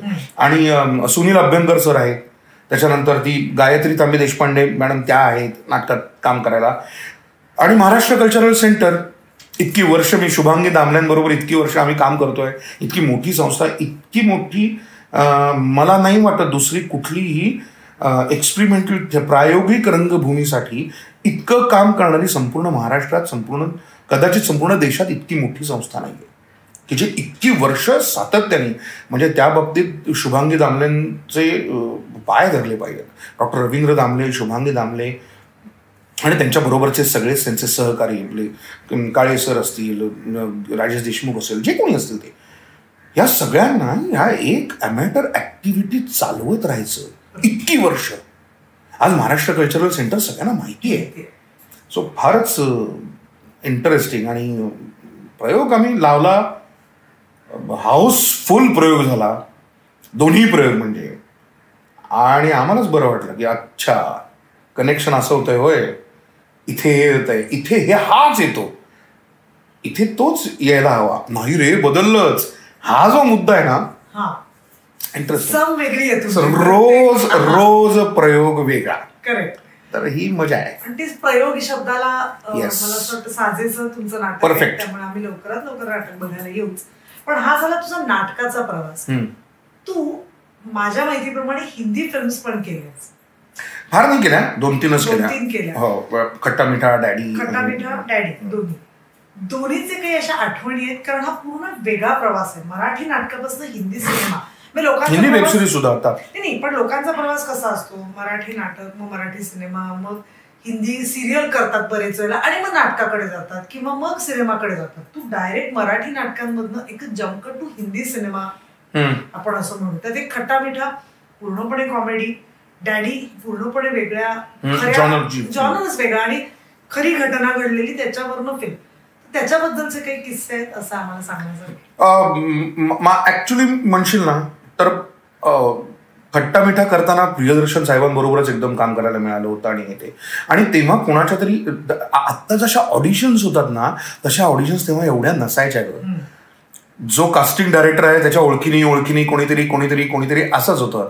आणि फक्त मला फोन आला त्यावेळेला, प्रियदर्शन साहेबांना बघितलं तरी कुठे होतं आपण, आणि कारण फिल्म्स पाहिल्या होत्या ना त्यांच्या, फक्त सॉलिड फिल्म्स करतात हे ते. आणि तेव्हा ते अक्षय कुमार आहे फिल्ममध्ये एवढंच कळलं होतं. मग त्यांनी मुंबईला मला वाटतं बोलवलं, आणि माझा एक मित्र होता, त्यांनी सांगितलं की अरे अशा फिल्मचं कास्टिंग झालं, आणि त्याच्यामध्ये मला वाटतं अतुल परचुरे होते, पुष्कर होता, असे सगळेजण होते त्या फिल्ममध्ये. तर म्हटलं की बरं थांब आता. मग तो शंकर नावाचा मित्र होता आमचा, मग तो मला म्हटलं तू ये तर बघूया आपण. आणि ते माझं काम ॲक्च्युली का झालं, तेव्हा मला ती फेशियल पाल्सी झाली होती, बेल्स पाल्सी, तुला आठवत असेल तर. तो पनवेल होतं ना, तर ते. आणि त्याच्यातनं बरं झाल्यानंतर तेव्हा काही दुसरं काम नव्हतं. मला आठवतं त्याप्रमाणे मी कुंकू नावाची मालिका करत होतो, राईट, 2010 नाही, हे 10च्या दरम्यान. आणि तेव्हा मी ते करत होतो, आणि तेव्हा मला ते झालं होतं. आणि राकेश सरांनी पण तेव्हा खूप खूप मदत केली, म्हणजे डेट्स ॲडजस्ट करण्यापासून संगीता सरां कधी घरी आल्या होत्या, काय बरायच ना आणि हे ते. आणि तेव्हा काहीतरी आता काम सुरुवात करायचं आहे, ते काय करता येईल हे ते. आणि मला ती हे आली, आणि मी त्याला म्हटलं बाबा रे मी काय वाटेल ते करतो, ऑडिशन करतो, पण हे ते. मला आठवत आहे की ऑडिशनला मी वाक्य गेलो, सुरुवात केली, आणि काहीतरी झालं, आणि ते म्हणले इट्स ओके, ॲब्सोल्युटली फाईन. आज आता त्यांचं हिंदी असं आहे, अरे त्यांच्यासमोर करताना काय करणार ना, त्याच्या आधी त्यांच्या असिस्टंट डायरेक्टरकडनं वगैरे करून घेतलं होतं जे काय असेल ते. It is fine. आणि मला कळेल ना की आता काय म्हणतात काय ते. त्यांनी म्हणलं झालं तू आहेस. तर मला अरे बाप रे, म्हणजे म्हणलं खलास. आणि डॅडीच्या बाबतीत म्हणशील तर मी ऑडिशन दिली होती, आणि ती अर्जुन रामपाल त्याचे प्रोड्युसर होते, आणि आशिम अलोवालिया त्याचा डायरेक्टर होता वगैरे वगैरे. आणि पुण्यामध्ये मी ऑडिशन दिली होती, आणि नंतर 1.5 वर्ष काहीही झालं नाही. 1.5 वर्ष काही संबंध नाही, ते झालं, जाऊ दे, गेलं असेल काहीतरी. हिंदी मध्यंतरी मला सिरियल्स हिंदी मात्र मी नक्की एक आपल्या सचिन पिळगावकर सर आणि यांची सोडली तर हिंदी सिरियल मात्र मी कधीही केली. त्याचं कारण सांगतो तुला नंतर. आणि 1.5 वर्षानंतर मला अचानक फोन आला की सर तुम्ही सिलेक्ट झालाय. तू मला एका गुंडाचं काहीतरी हे करायला सांगितलं होतंस 1.5 वर्षापूर्वी, आणि त्याच्यात काही डायलॉग पण वेगळेच होते. नाही सर, पण तुम्हाला बाबू ऋषी यांचं भूमिका करायची आहे, आणि विक्रम गायकवाड तुम्हाला ते करतील वगैरे. म्हणलं अरे पण हे ते. तो म्हणलं हो सुरू झाले ते. तिला म्हणते त्यांना आवडले. म्हणलं सो तुम्ही कुठेतरी कधीतरी केलेलं काम पण तुम्हाला उपयोगाला येतं. मग पालेकरांची एक फिल्म केली होती, त्याच्यानंतर दॅट इज ओके, म्हणजे ते तुम्ही करता. त्याच्यानंतर मला अनेक आले, त्याला मी नाही पण म्हणालो. किंवा आता तू ज्या जॉनरची कामं केली होतीस त्या जॉनरमध्ये हा रोल खूप वेगळा होता डॅडीमध्ये. हो ॲब्सोल्युटली वेगळा. तर त्याची तयारी तू एन ऍक्टर म्हणून काय केली, आणि ती खरं हयात होते का नाही नव्हते? अर्थातच त्यांच्याविषयीची काहीच माहिती उपलब्ध नाही ना. गुंडाच्या विषयीची माहिती काय उपलब्ध असणार. पण मला त्यावेळेला अर्जुन रामपाल आणि आमचे डायरेक्टर असे यांची प्रचंड मदत झाली की कसा होता तो, काय होता तो, ह्या संदर्भात काही मुद्दे. पण मी तुला सांगू का, शेवटी तुम्हाला तुमचं काम करावंच लागतं. तुम्हाला काहीतरी वर्कआउट करावंच लागतं. तू त्याच्याकडे जरा लोचट नजरेने बघतोस, अशी इन्फॉर्मेशन आहे. कसं बघायचं ते तुलाच माहिती आहे ना. काम डिलिव्हर तर तुलाच करायचं आहे ना बॉस. सो तिथे फरक पडतो असं मला वाटतं, की तिथे तुम्ही तुमची जान लावून पूर्णपणे, कोणाला जास्त हवं असतं, कोणाला कमी हवं असतं, तर त्याची डिग्री तुम्हाला कमी जास्त करता येणं हेच काम आहे. ऍक्च्युली कॅरेक्टर तुम्ही तिथे करता की नाही सर थोडं जास्त होतंय, थोडं कमी करा ना. ते थोडं कमी करा म्हणजे कुठलं बँग ऑन असं ज्याला म्हणतात, ते कधी कधी चुकतही असेल, पण ऐका हे परफेक्ट, ऐका हे मस्त. ही जी गंमत आहे ना भार्गवी, मला वाटतं ती आपल्याला नट म्हणून समजावी लागते. म्हणजे दरवेळेला समजतेच असं नाही, पण त्याचा प्रयत्न तरी असला पाहिजे की हा दिग्दर्शक म्हणतोय थोडं कमी, किंवा हा दिग्दर्शक म्हणतोय थोडं जास्त, म्हणजे नक्की काय मनात आहे. म्हणजे अच्छा नाटकातलं हे असं आहे, पण हा म्हणतोय नाही सर तुमचा एवढाच लागलाय, सर एवढे आहात तुम्ही, नाही सर अगदी इतका लागलाय शॉट तुमचा, सर फुल फिगर दिसते, तर तुम्ही जरा ते पायाचं किंवा काहीतरी बघा ना. तर ही जी गंमत आहे ना, मला वाटतं आत्तापर्यंत मी आता समजा आय एम लकी भार्गवी, मला खरंच असं वाटतं की कुणाला म्हणजे सिरियलमध्ये मला हुतात्मा नावाच्या सिरियलमध्ये जयप्रद देसाई सारख्या दिग्दर्शकाबरोबर आत्रे करायला मिळाला, बरोबर. मला नाटकात पुलं करायला मिळाली, मी 2 वाऱ्यावरची वरात आणि व्यक्ती आणि वल्ली, बरोबर. मला नाटकात पुलं करायला मिळाले, मला म्हणजे असलेलं आहे मला कानेटकर करायला मिळाले आणि काशीनाथ घाणेकरमध्ये, बरोबर. मला बाबू रेशीम करायला मिळाला. दुसरी गोष्ट नावाच्या चित्रपटामध्ये मला शरद पवारांची भूमिका करायला मिळाली. एवढं व्हेरिड कोण असतं ग, इतक्या वेगवेगळ्या भूमिका. तर I find my self lucky actor actually, की मजा येते वेगवेगळ्या माध्यमात. हो वेगवेगळ्या वेब सिरीज वेगळी. तू एक हिंदी वेब सिरीज पण केली, आत्ताच केली, आधी पण केली होती. आता अनसीन नाव म्हणजे यांची एक्सेल विजन वाल्यांची, फरहान अख्तर ज्यांचे प्रोड्युसर्स आहेत त्याच्यामध्ये. त्या प्रोसेसचा काय वेगळा अनुभव हिंदी फिल्म? नाही आता तर सगळ्यांनाच वेगळा अनुभव आहे ना. सी आपण आधी जे काम करत होतो किंवा हे, मला एक गोष्ट सगळ्यांची सारखीच वाटते, वेगळं काय जे काही असेल प्रत्येक प्रोडक्शन हाऊसची वेगळी आयडिया असेल. एक गोष्ट सगळ्यात जास्त कायम आहे ते म्हणजे त्या सर्व मंडळींचं जे मेकर्स आहेत त्यांचं पॅशन. मला ते भयंकर आवडतं, ज्या पॅशननी ते स्वतःचं काम करतात ना, सगळेच जण प्रिसाइज, त्यांना माहिती आहे आपलं शॉट कुठपर्यंत आहे, काय आहे. सेटवर आल्यानंतर तुमच्या लाईन्स तयार असणं हे जसं मला ऍक्टर म्हणून महत्वाचं वाटतं की नाही, तू सेटवर जाताना तुझ्या लाईन्स तयार पाहिजे, तू वेळेत जायलाच पाहिजेस. टॅलेंट काही आपल्या हातात नाही आहे, वेळ पाळणं तर आपल्या हातात आहे ना. मग वेळेत का येत नाहीत लोक, म्हणजे आय डोंट नो. वेळ खरंच आपल्या हातात आहे, एखाद्या वेळेचा उशीर समजू शकतो मी. तर ते जे तिथे शिकायला मिळालं ना सगळीकडेच, त्यांची पॅशन, कामाची पद्धत वेगवेगळी असेल. आणि ठीक आहे ना, तुम्ही जर कम्फर्ट लेवल म्हणजे माझ्या व्हॅनिटीमध्ये एक चॉकलेटचं पण आहे आणि एक फळं पण ठेवलेत आणि एक ताकाची आणि एक, तर ह्याचं काय फार कौतुक आहे. म्हणजे तुम्ही गेलात की तिथे तुम्हाला लगेच स्टे मिळतं, याचं काय कौतुक आहे. तू व्हॅनिटीत गेल्या गेल्या तुझे स्लाइड्स शेजारी तुझी डायलॉगचं कागद तयार आहे, हे काम आहे. हे मला लक्षात येतं की हा बॉस यांचं घरचं काम झालंय, प्रोडक्शन सॉलिड आहे, याचा हे म्हणजे काम सॉलिड आहे असं नाही होत. प्रोडक्शन सॉलिड आहे ती चांगलीच गोष्ट आहे, तो ती ॲडेड फ्लेवर आहे. पण मुळात काम करताना तुम्हाला, म्हणजे मला जेव्हा लोक म्हणतात ना तुम्ही त्या सेटवर एवढे जण होता, तुम्ही तर काय धमाल केली असेल.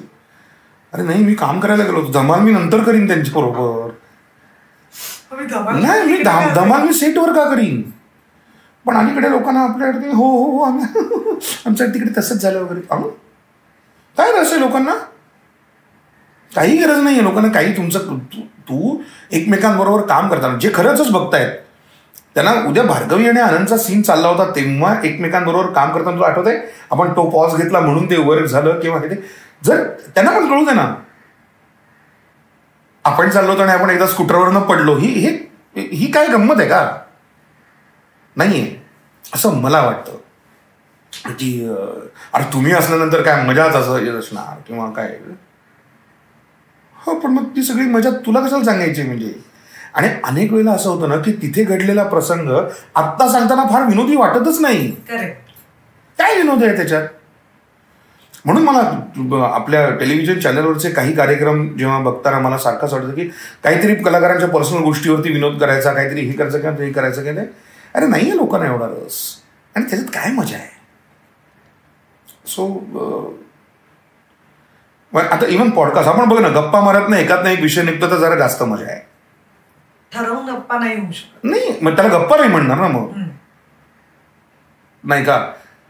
किती विषय निघतायत आत्ता. पण आता हे विचार काही पहिल्यांदा तुझ्याशी शेअर करतोय का मी? आज आपण कॅमेरावर शेअर करतोय, बरोबर आहे. पण अशा गप्पा नाही आनंद, मला तुझं हे नाही पटत आहे की भार्गवी अगं हे तू सॉलिड बनलीस हे असं झालं. तर ह्या गप्पा किती वर्ष मागतोय आपण? आता ज्या लोकांची नावं घेतली सगळ्यांबरोबर तू काम केलंयस, सो तुलाही माहितीच आहे ना. पण तुला एक माहिती आहे की आज चल मला आनंदकडनं ह्याच्यातलं काही वेगळं, सो ह्या गप्पाच आहेत. नाहीतर मला स्टेजवरती प्रश्न विचारले असतेस ना, किंवा फॉर्मल खूप बोललो असतो आपण. पण मला नाही वाटत असं. पण तसं तू तर खूप नाटकांमधनं कामं केलीस, तसं तू खूप मराठी सिनेमे सुद्धा केले.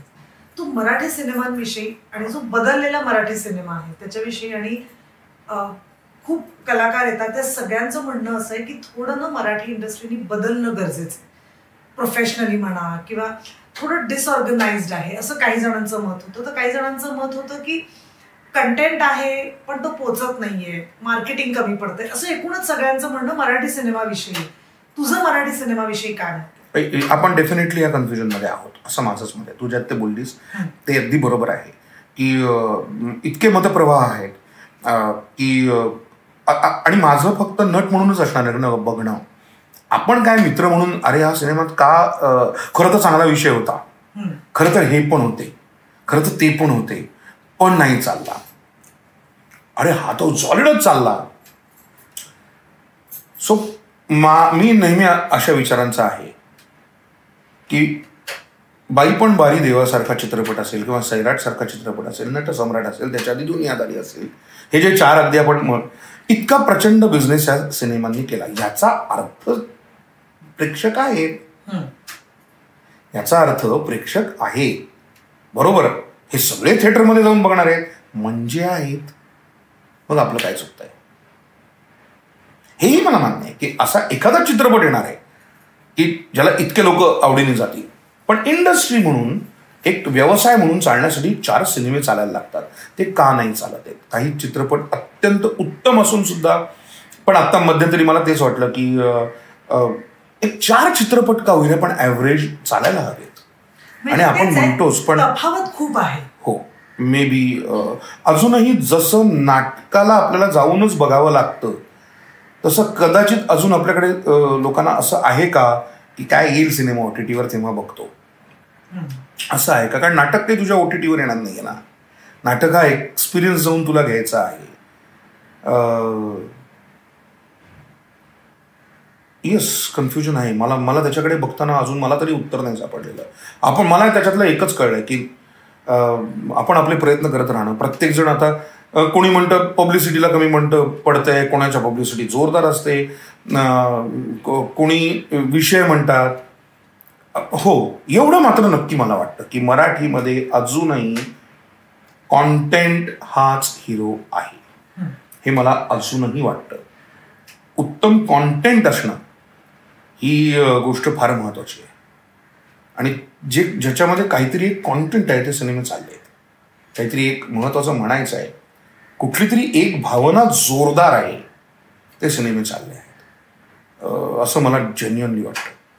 पण मराठीमध्ये असं हाही तुला एक प्रयोग बघता येईल की फक्त लव्ह स्टोरीज आहेत असं नाही, मिडल क्लास सगळ्यापासून मिडल एज लोकांपर्यंतचे गोष्टी मांडलेल्या आहेत. अगदी सगळं, अगदी. आता 5-6 वर्ष झाली असतील, पण भार्गवी तुझा आणि सुनीतचा अतुलने दिग्दर्शित केलेला चित्रपट किती वेगळा होता, किती आता हे वेगळे पण आहे ना. या मुरांबा सारखा चित्रपट, ह्या तरुण मुलांनी दिग्दर्शित केलेले काहीतरी चित्रपट, ओले आले सारखा चित्रपट, पंचक सारखा चित्रपट आहेत. वेगवेगळे विषय, 100% वेगवेगळे विषय आहेत. सत्यशोधक सारखा एखादा विषय येतो, बरोबर, बापलोक सारखा एखादा विषय येतो. ही ताकद येते कुठून? अदरवाईज महाराजांवरचे चित्रपट आहे, धर्मवीर सारखा चित्रपट आहे. तुझ्याकडे केवढा कॅटलॉग आहे मराठीमध्ये. खरं तर तसं बघायला गेलं तर केवढा कॅटलॉग आहे बघ ना तू, वेगवेगळ्या पद्धतीचा. तुला ऐतिहासिक पासनं, सामाजिक पासनं, विनोदापासनं, कौटुंबिक पासनं, लव्ह स्टोरी पर्यंत सगळा पिसारा खरं तर मराठीमध्ये आहे. आणि त्यातले काही चित्रपट उत्तम आहेत. जेव्हा कोणाला वाटलं तर या वयाच्या 6 बायकांना घेऊन पिक्चर करतो आणि चाललं पिक्चर. उत्तमच चाललं. मग ते काहीतरी एक असेल ना त्याच्यामध्ये. सो मला असं वाटतं की मराठीतल्या नटांना एकटं स्टार होता येत नाही, त्यांना कॉन्टेंट बरोबर एकत्र हात मिळवणी करूनच स्टार व्हायला पाहिजे. तसाच एक मराठीतला महत्वाचा भाग जो आपणही दोघांनी केला एकत्र, जसं आपण खूप काम केलंय म्हटलं तो म्हणजे प्रहसन, म्हणजे स्किट्स. तू एका पॉइंट नंतर ते सगळं करणं बंद केलंस. त्याच्यामागचं कारण कारण नाहीये माझ्याकडे ती टॅलेंट. माझ्याकडे एवढीशीच आयडिया आहे. माझा कंटाळा असता लोकांना, आणि जो मला माझा सुद्धा येतो. आता थोडंसं तुझ्याकडे या पॉडकास्टवर खरं सांगायला, मी काय असं आहे की जे सलग केलंय. मला एखाद्या म्हणजे तेव्हा तुला आठवत असेल तर त्या फू बाई फू मध्ये पहिल्यांदा हे आलं जेव्हा आम्ही करत होतो, तू करत होतीस. मी त्याचा 2रा सीझन फक्त केला. त्यानंतर परत त्यानंतर परत मी स्किट्स या भागाकडे वळूनही पाहिलं नाही ना. कुठल्याही कार्यक्रमामध्ये मी होतो. कधी करायचो आपण, घडलंय बिघडलंय, तेव्हा ते नाविन्य होतं, मजा होती, सगळेच तरुण होते, पैशाची पण गरज होती, जी अजूनही आहे पण तरी देखील. नंतर मला असं वाटलं की कमाल आहे ही गोष्ट. ह्यासाठी तुम्ही प्रचंड ताकदीचे अभिनेते लागतात, जे आत्ता हास्य जत्रातली मुलं म्हण किंवा तरुण आलेली सुद्धा, आणि आमचे बाकीचे आधीचे सहकारी पण म्हण, सचिन मोठे, सचिन गोस्वामी सरांचं कौतुक आहे, किंवा त्यावेळेला राकेश सारंग असतील किंवा ह्यांचं. कमाल आहे ग हे. तुम्ही दर आठवड्याला काहीतरी करत राहता आणि तुम्ही नवीन काहीतरी द्यायचा प्रयत्न करता. लोक तुमचे त्या कॅरेक्टर्सवर हसतात, हे होतात. म्हणून मी तुला अतिशय तुझ्या या पॉडकास्टवर खरं उत्तर दिलं. मला जमलं नसतं. मला कंटाळा येतो. मला त्याचा कंटाळा येतो. मला ते होत नाही. आणि 10 वर्ष तेच करत राहणं हे ते शक्य. हा माझा not my cup of T. जे करतात त्यांच्याविषयी अतोनात आदर आहे, अतोनात. कारण ते करणं सोपं नाही. अरे तुम्ही 4 वेळा केल्यानंतर लोकांना म्हणणारे तेच झालं असं समजा म्हणू शकतात. तुम्ही इतकी वर्ष ते करत राहतायत, ही भारी माणसं आहेत. जेन्युअनली मला आदर आहे त्यांच्याविषयी. पण तू नाही करू शकत. मी द्यायचं तितकं शब्द उत्तर दिलंय तुला. अजून एक गोष्ट म्हणजे सध्या प्रहसन झालं, सिनेमा झाला, नाटक झालं, प्रत्येक माणसाला चर्चेत राहायला आवडतं. आणि सध्या तू भयंकर चर्चेत आहेस सोशल मीडियावर. कशाबद्दल?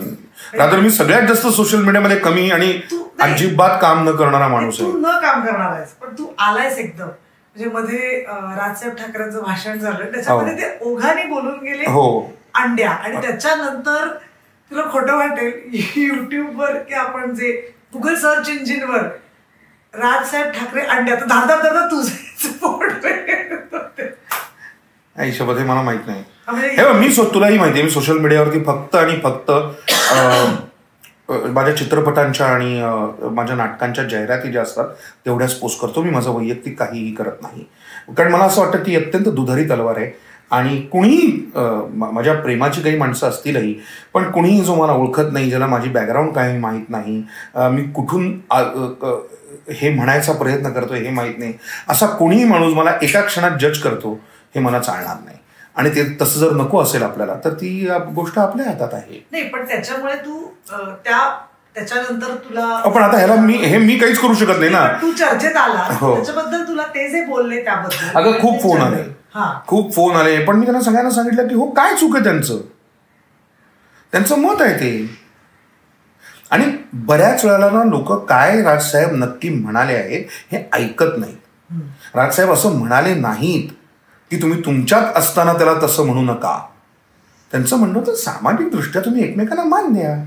कशासाठी लोकांना कोणीही तुमच्या खांद्यावर हात टाकायला हवा आहे हे त्यांचं म्हणणं होतं. किंवा अनोळखी कोणीही माणूस काही संबंध नाही. त्याच्यावरती लोकांनी खूप काय केलं की आपण नाही का लता मंगेशकरांना दिदीच म्हणतो की वगैरे. आता तुमच्या रेग्युलर घरात येतात का? हो, दिदी म्हणणारच आहे. आणि लता मंगेशकरांना दीदी म्हणणं हे एक मानाचंच लक्षण आहे. पण मी जर का उद्या नाना काकाला नाण्या मला म्हणला असं मी म्हटलं तर चालणार आहे का? नाही ना. ते त्यांचं म्हणणं होतं. तुम्ही काहीतरी म्हणा. ते सर म्हणा असं म्हणणं नव्हतं त्याचं. म्हणणं काय होतं की चार चौघात बोलताना तुम्ही ए पुष्क्या, ए पशा, अंड्या तुमच्यात म्हणा ना, काय फरक पडतोय? जाहीर जेव्हा टेलिव्हिजनवरच्या कार्यक्रमात तुम्ही असता किंवा तिथे, आता हे त्यांचं एक मत आहे, बरोबर आहे. आता बरोबर चूक तुम्ही प्रत्येक जणच प्रत्येकाला जज करतो ना. मला कोणाला जज करता येत नाही. I really don't want to जज एनीबडी. आणि म्हणूनच कोणीही मला जज करावं असं मला वाटत नाही. माझ्यामध्ये काय आहे किंवा काय चाललंय हे मला तुमच्यासारख्या मैत्रिणींना माहिती, मित्रांना माहिती असू दे की. जे आम्ही आपण भेटतो एकमेकांच्या बद्दल बोलतो. आई कशी आहे, बाबा कसे आहेत, हे कसे आहेत, हे झालं का, ते झालं का, ज्यांचा काहीतरी संबंध आहे. कशासाठी? मीडिया ही दुधारी तलवार आहे, ती कशी वापरायची. म्हणजे मला बॉन्डच्या सिनेमातलं, मी आधी पण म्हटलं, मला बॉन्डच्या सिनेमातलं ते वाक्य भार्गवी भयंकर आवडतं. मला वाटतं स्पेक्टरमध्ये एका कोशात तरी आहे की licence to kill is also licence not to kill. Right. So जसं अभिव्यक्ती स्वातंत्र्य म्हणजे अभिव्यक्त होणं हे सोशल मीडियावर हे जसं माझं स्वातंत्र्य आहे, तसंच व्यक्त न होणं हेही माझं स्वातंत्र्यच आहे. मला नाही व्हायचंय कुठल्याही विषयावर व्यक्त. मला कळतं त्याच्यावरती पण, आणि कळत नाही त्याच्यावर तर व्हायचंच नाहीये, अजिबातच नाही. आणि मला निदान एवढं तरी कळतंय की मला हा विषय कळला नाहीये. बघावं अनेकांनी त्यांना तो विषय कळलाय का, आपण कशावरही बोलतो जेव्हा. पण मला कोणाला काही शिकवायचं नाहीये. कशाला शिकवायचं उगाच? So social media is not for me. Not for me म्हणजे मी आनंद वाटायला त्याचा उपयोग करेन. मला एखादी कविता म्हणून दाखवावीशी वाटली, साधी सरळ, त्याच्यावर मला कोणी शिव्या दिल्या ना तर मला काहीही प्रॉब्लेम नाहीये. काहीही प्रॉब्लेम नाहीये. कारण त्याला ती माझी कला आवडली नाहीये. तो हक्क त्याला आहे. मी तुला सांगतो ना, मी आपण कविता वाचनाचं मी म्हटलं काहीतरी करावं. कुसुमाग्रजांची कविता मी वाचली. ते खाली आता तो जे मॅनेज करतात त्याने ते नंतर काय डिलीट केलं असेल की नाही मला माहित नाही. मला पहिली कॉमेंट का 10वी कॉमेंट, पहिली कॉमेंट समजा आली की वा अप्रतिम, ओळखलत का सर मला सारखी कविता असेल, किंवा कुसुमाग्रजांची अप्रतिम मराठी भाषा दिनाच्या निमित्तानेच म्हणलेली किंवा हे ते. आणि त्याच्यात मी असं म्हणलं होतं की मी अनेकांच्या कविता म्हणून दाखवणार आहे. मला आवडत आहे. इंदिराबाई संत असतील, गुलजार साहेब असतील, जावेद अख्तर साहेब असतील. पहिली कॉमेंट होती त्यांची कशाला. की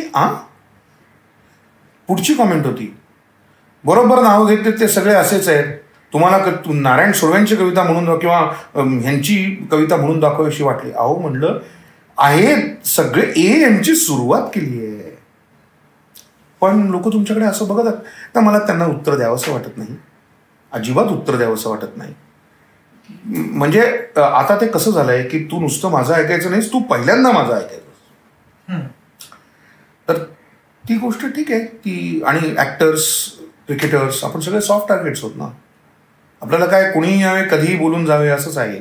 सो मला शक्य तितका वेळ माझं कुठलंही राजकीय मत, माझं कुठलंही सामाजिक बाबतीतलं मत मला कोणालाही सांगायचं नाही. मी माझ्या मित्रांमध्ये गप्पा मारताना ते बोलेन. मी माझ्या अनोळखी लोकांना, जे मला माहिती नाही, त्यांनी माझ्या कलेविषयी वाटेल ते बोललं तरी मला प्रॉब्लेम नाही. तू एक अत्यंत भिकारडा नट आहेस असं म्हणलंस, अजिबात. ते तुमचं मत आहे. तुम्हाला आनंद देण्यासाठी मी अजून प्रयत्न करीन. का वाटलं तुम्हाला भिकारडा आहे मी? या कारणामुळे का? ओके, मी ते सुधारवायचा प्रयत्न करतो. दॅट इज काहीच प्रॉब्लेम नाही आहे. माझ्या कामावर टीका झाली, मला काहीही प्रश्न नाही आहे. जरूर तितक्याच आनंदाने घ्यायला पाहिजे. टीका तर त्यांच्या मनातलं ते असतं. पण माणूस म्हणून मी कसा आहे हे तुम्हाला कळण्याची गरज नाही. तुम्ही माझे कोणीही नाही आणि मी तुमचा कोणीही नाही. नक्कीच. आता तुझी नावं घेतलीस त्यातलं गुलजार साहेबांचं नाव, तू त्यांचा गुलजार बात पश्मिनी कार्यक्रम मी पाहिलाय तो कार्यक्रम. मिलिंद ओक करेक्ट. त्यांची भेट झाली? हो झाली तर एकदा आम्ही कितीतरी वेळा आम्ही इंग्लंडमध्ये तर ते आमच्या दौऱ्यामध्ये पण बरोबर होते. काय मोठा आपण काय बोलणार त्यांच्याशी, एवढा मोठा माणूस. हे बघ, एक फिल्मफेअर मिळवायचं असतं कोणाला आयुष्यात, एक फिल्मफेअर मिळायला पाहिजे वगैरे. त्यांना 32 मिळाले, 32. आणि त्याच्यानंतर ते थांबा म्हणले, म्हणजे आता नका देऊ मला, झालंय. म्हणजे मला गंमत वाटते की पहिलं फिल्मफेअर त्यांचं कशासाठी तुला माहितीये का? पहिलं फिल्मफेअर नाही, खूपच आधीची फिल्म आहे त्यांची, इजाजत. बेस्ट डायलॉग रायटिंग, आनंद फिल्मसाठी पहिलं फिल्मफेअर अवॉर्ड आहे ते. इव्हन त्यांचं पहिलं गाणं, आम्ही तेच म्हणतो ना की ते बिमल रॉय यांचे असिस्टंट होते आणि कसा प्रवास असतो बघ. आणि संपूर्ण सिंग कालरा असं त्यांचं नाव. आणि तेव्हा दिग्दर्शक बिमल रॉय आणि संगीतकार SD बर्मन यांच्यात म्हणे काहीतरी एक भांडण झालं, की भांडण म्हणजे क्रिएटिव्ह, की इथे गाणं पाहिजे. आणि ते म्हणले नाही इथे गाणं नको. तो म्हणतो नाही फिल्म बंदिनी हा, आणि इथे पाहिजे नाही. मग ती कल्याणी अशी कशी गाईल, ती वडिलांसमोर कशी गाईल. मग ती म्हणली मग गाणं घर में घुट जाएगा. तो म्हणलं आंगण में लेके आओ. असं कर. मग आता कोण लिहिणार? तर कोणतरी म्हणलं की हा मुलगा चांगला लिहितो. तर मोरा गोरा अंगले, काय गाणं. तू असा विचार कर की मी हिंदी सिनेमात लिहिलेलं पहिलंच गाणं SD बर्मन यांनी संगीत दिग्दर्शित करून ते नूतन यांच्यावरती शूट होऊन ते लता मंगेशकर यांनीच गायलं आहे. काय ह्याच्यापेक्षा लागतं तुम्हाला? तेव्हा ते किती वर्षाचे असतील. पण दिस इज समथिंग. अशा काही किस्से आनंद साठी मिळालं होतं. जिंदगी लंबी नाही बडी होणी चाहिए.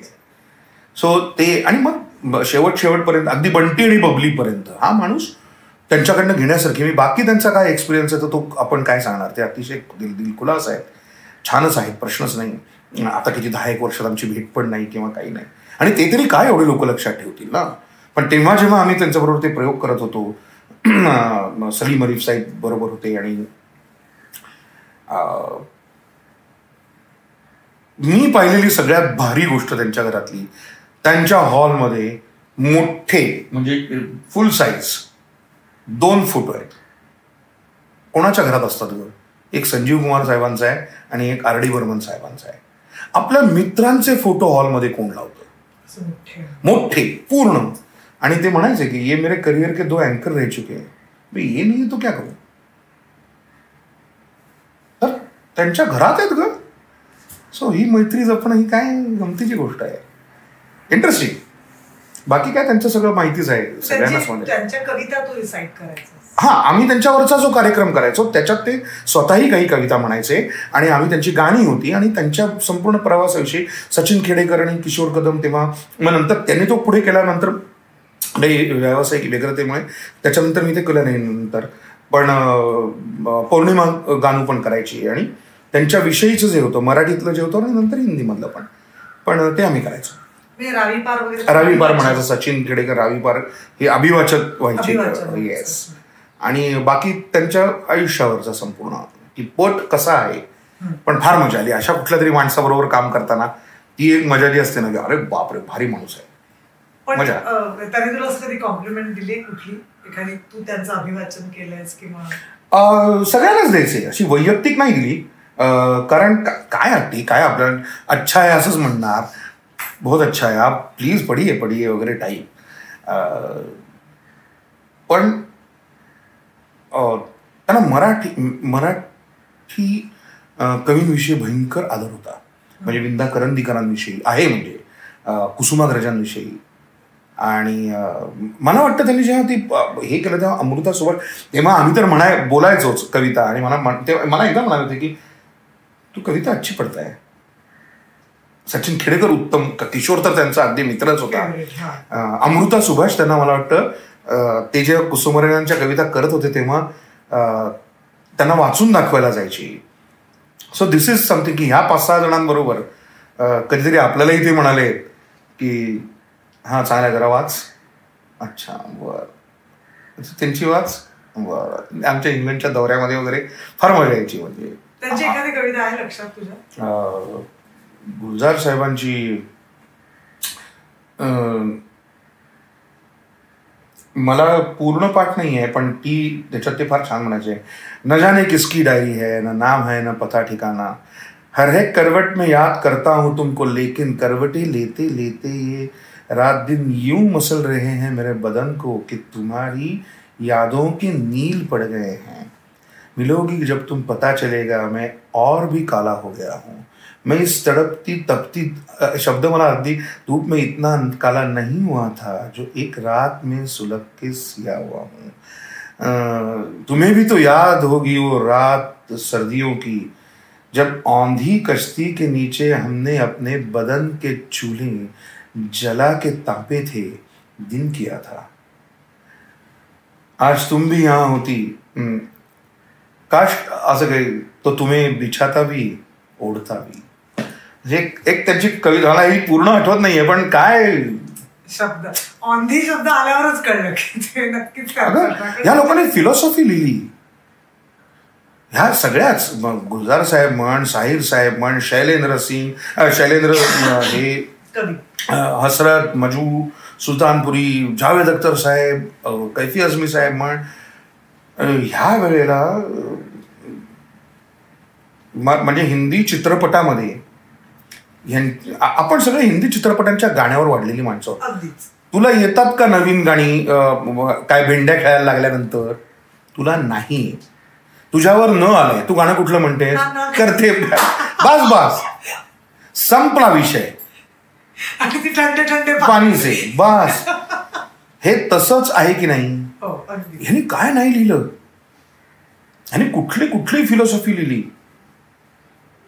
गाण्यावर. किसी की मुस्कुराहटों पे सारखं एखादं, म्हणजे गुलजार साहेब पण म्हणायचे की क्या जीना ऐसी, इतकी सोपी लाईन. चांद से आगे सडक जाती है, असं त्यांनी त्या बंटियर बबली मध्ये लिहिलं होतं. क्या बात आहे.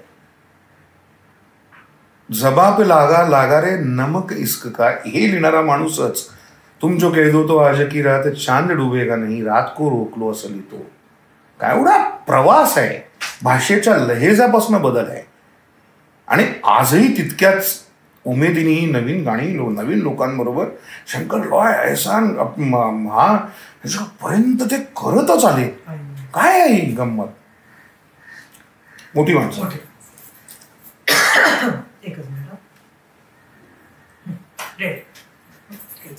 काय पण अजून किती वेळ करतोय तू? शेवटचे 2 प्रश्न, कारण बाकी तर तू संजय दादा वगैरे इतकं बोलून गेलास की आता मला फक्त ग्रुपिझम विषयी बोलायचंय मराठी फिल्म्स मधल्या. आणि मराठी फिल्म्स हिंदीमध्ये गेलो की आपलं कौतुक होतं, सॉलिड ऍक्टर आहे, पण पैसे आणि काम देताना मात्र दुय्यम वागणूक मिळते. याविषयी तुझं काय? आणि मग रॅपिड फायर.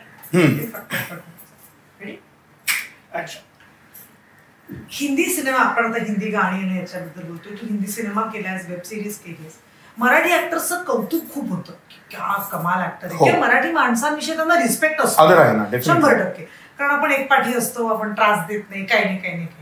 पण रोल देताना आणि पैशाच्या बाबतीत मात्र आपल्याला थोडी दुय्यम वागणूक मिळते. काही कलाकारांना, मी सगळ्यांना म्हणते असं नाही, आता हळूहळू बदलत आहे, पण तरी सुद्धा अजूनही तसा प्रकार आहे. त्याबद्दल तुझं काय मत? मी सगळ्यांविषयी सांगू शकणार, माझ्याविषयी नक्की सांगेन की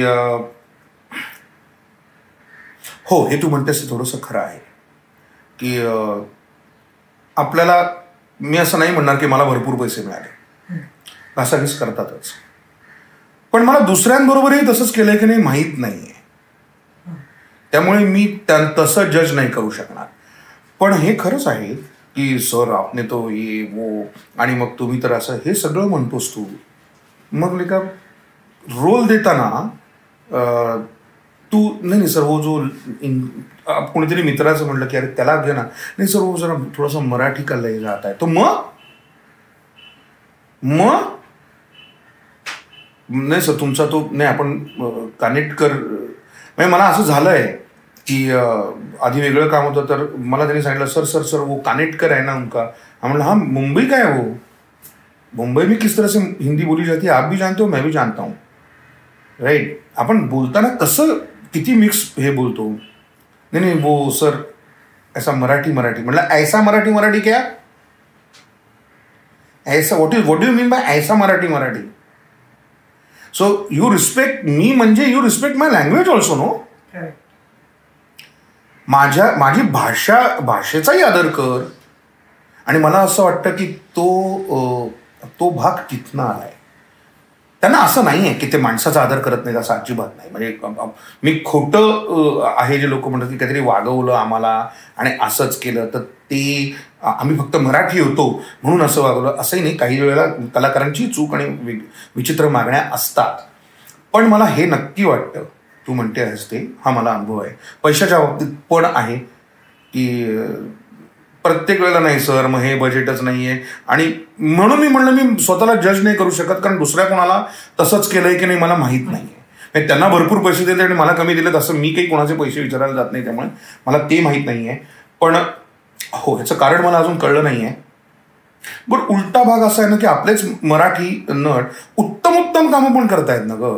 रीमा मावशी होती, नाना काका आहे, मोहन जोशी काका होते किंवा जे कोणी असेल त्यांनी रोल म्हणून आपल्याला अजूनही आजूबाजू आहे. पण ही परिस्थिती मला असं वाटतं डेफिनेटली वेब सिरीजमध्ये बदलतीये. आज मराठी धरून कॅरेक्टर्स येत आहेत, मराठी माणसाची कॅरेक्टर्स येत आहेत. सो ही एक पॉझिटिव्ह गोष्ट आहे. हा झाला हिंदीचा भाग. तसा मराठीचा एक थोडासा ग्रुपिझमचा एक इम्पॅक्ट मराठी इंडस्ट्रीवर आहे. हो आहेच ना. त्याच्याविषयी तुझं काय? मी कुठल्याच ग्रुपमध्ये नाही, तू बघितलं असशील सगळे ग्रुप माझा कुठलाच ग्रुप नाही. मी नाही आहे त्याच्यात. पण येस एकत्र त्याच लोकांमध्ये त्यांच्याच मज्जा आणि त्यांना त्या मज्जा वाटतात, त्या वास्तविक काही मज्जा नसतात आणि खोटं दादा वगैरे आणि मग सर आणि मग अशा काही गोष्टी आणि कोणाचे नसतात. पुन्हा माझा तोच मुद्दा आहे, ह्याच्यात ते आनंदी आणि हॅप्पी असतील तर काय प्रॉब्लेम काय आहे? ते काम मिळवण्याच्या अँगलनी. हा पण तू काम मिळवण्याच्या दृष्टीने तोडणं बिकम्स रिअली व्हेरी डिफिकल्ट एका ऍक्टरला किंवा कोणालाही आपल्या इंडस्ट्री. हे बघ आता हे वैयक्तिक आहे. मी म्हणून म्हणलं ना मला त्यातल्या मी आता जी चेष्टा किंवा गंमत केली ती त्यातल्या त्या बंपकपणाविषयी केली.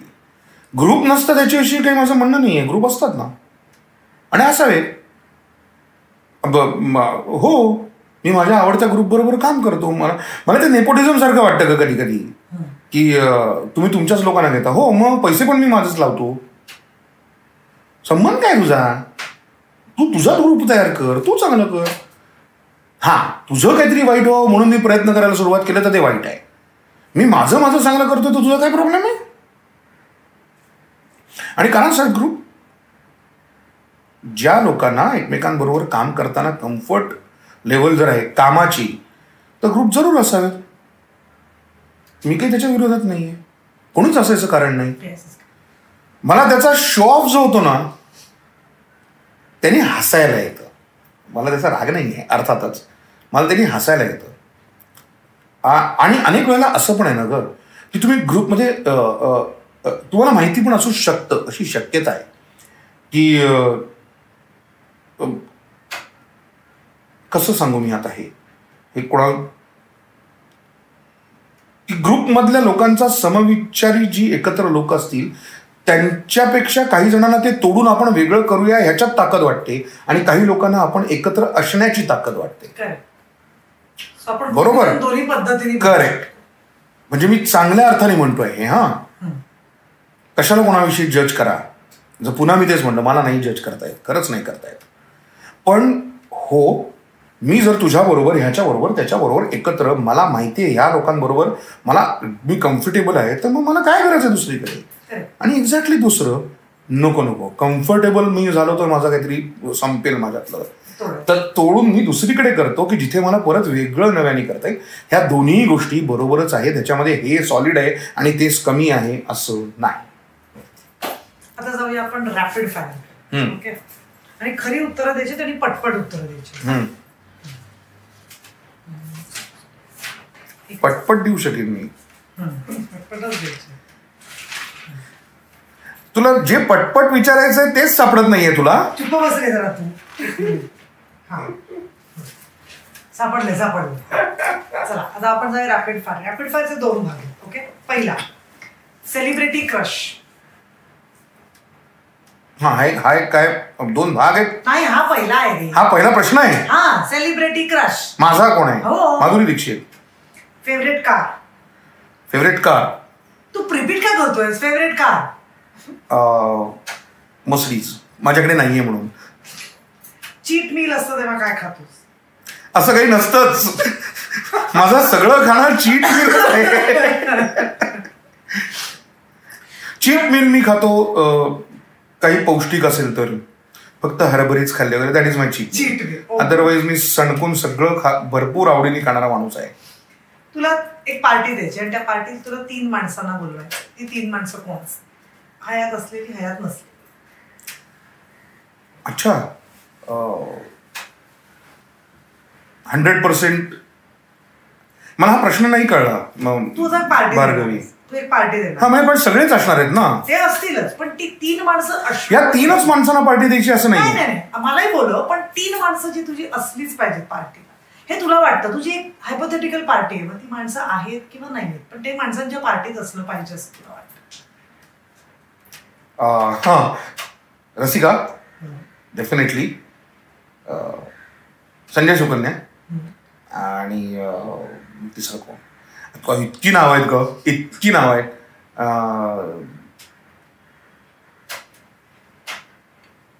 असं म्हणा, कदाचित रीमा मावशी. स्वतःबद्दलची कुठली गोष्ट तुला बदलायला आवडेल? बऱ्याच आहे, लाखो गोष्टी आहेत. ओके, रॅपिड फायर आहे, मला उत्तर द्यायचे. इतक्या गोष्टीत की काय बदलू असं झालंय माझ्यातलं. मी माणूसच बदलायलाच होता. आवडेल एवढं. 3 गोष्टी त्याच्याशिवाय तू राहूच शकत नाहीस. पुस्तकं डेफिनेटली. माय स्पेस. मला दिवसभरात कधी तरी का होईना, पण माझी एक वेळ लागते. ती जर मला मिळाली नाही तर मला भणभणायला होतं. आणि जेवण म्हणजे स्वयंपाक. ऍक्टर नसतं असतं काय झालं असतास? नसतोच. मग ऍक्टरही बनता किंवा शेफ झालो असतो कदाचित. सगळ्यात जास्त कशाची भीती वाटते? माणसांची. Secret talent? माझं सिक्रेट आहे, पण ते तू शेअर करू शकतो असंच सांग. म्हणजे तशी तुझी माहिती आहे. मग कशाला पण मी सांगते, मला माहिती आहे त्याच्याबद्दल. तो उत्तम स्वयंपाक करतो, उत्तम आहे. थाय करी राईस त्याच्यात प्लीज तुम्ही त्याचे मित्रमैत्रिणी असाल तर कधीही मिस करू नका. व्हेज अर्थात. तुला माहिती असलेलं एवढंच टॅलेंट आहे का? नाही रे, जे शेअर करू शकतो तो मुद्दा आहे ना. तू काय विचारलं? शेअर करू शकतो, शेअर करू शकतो. आतापर्यंतची बेस्ट कॉम्प्लिमेंट आणि वर्स्ट कॉम्प्लिमेंट. कॉम्प्लिमेंट नसणार पण worst comment. Best compliment is तुमच्यामुळे आम्ही आनंदी होतो. आणि ब्रिलियंट वाटलं मला ते, की आपण कोणाला तरी आनंद देऊ शकतो. जे मला असं वाटतं, जे पु ल देशपांडेंनी आपल्याला दिलं, जे चार्ली चॅप्लिननी आपल्याला दिलं, जे वॉल्ट डिझनीनी आपल्याला दिलं, आनंद, प्युअर आनंद, अशी काहीतरी एक गोष्ट आपण लोकांपर्यंत देऊ शकतो. अशा कुठल्या तरी कॉमेंटवर विश्वास ठेवायला बरं वाटतं. रादर दॅन तुम्ही किती मस्त काम करता आणि तुमचं किती हे आहे काय आहे, तुम्ही पण तुम्ही आम्हाला आनंद दिलात, ही कॉम्प्लिमेंट लक्षात ठेवायला पण बरी वाटते.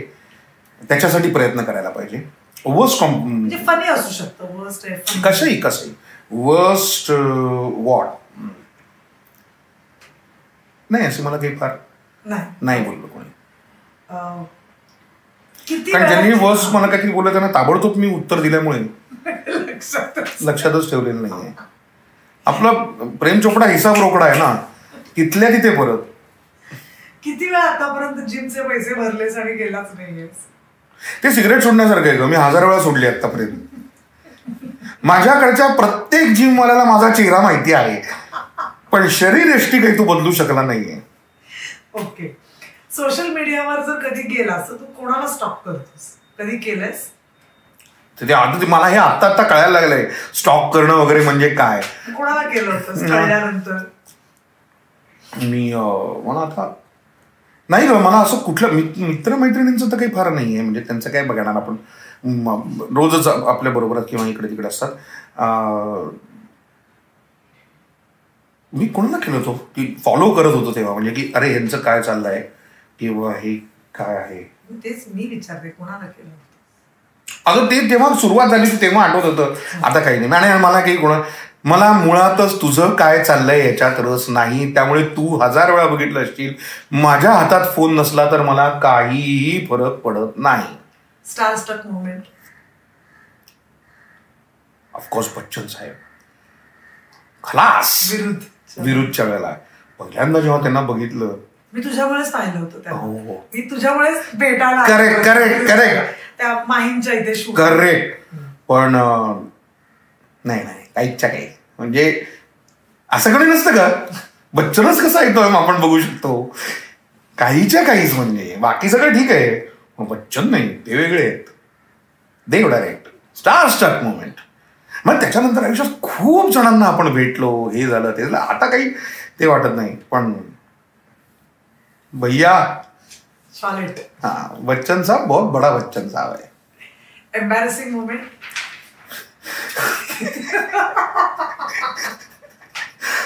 तुझ्यामुळे नाही.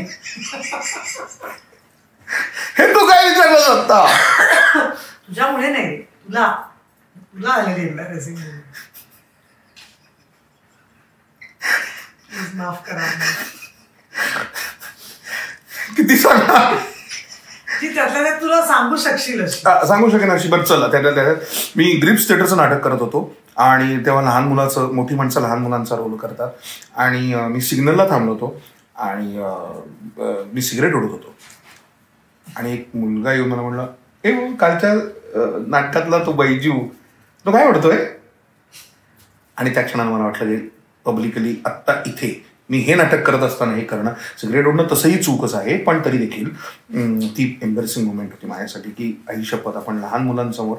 मी एक गोष्ट फार पाळली आहे, कुठल्याही लहान मुलांसमोर त्याच्या आईवडिलांचा तेजोभंग करायचा नाही.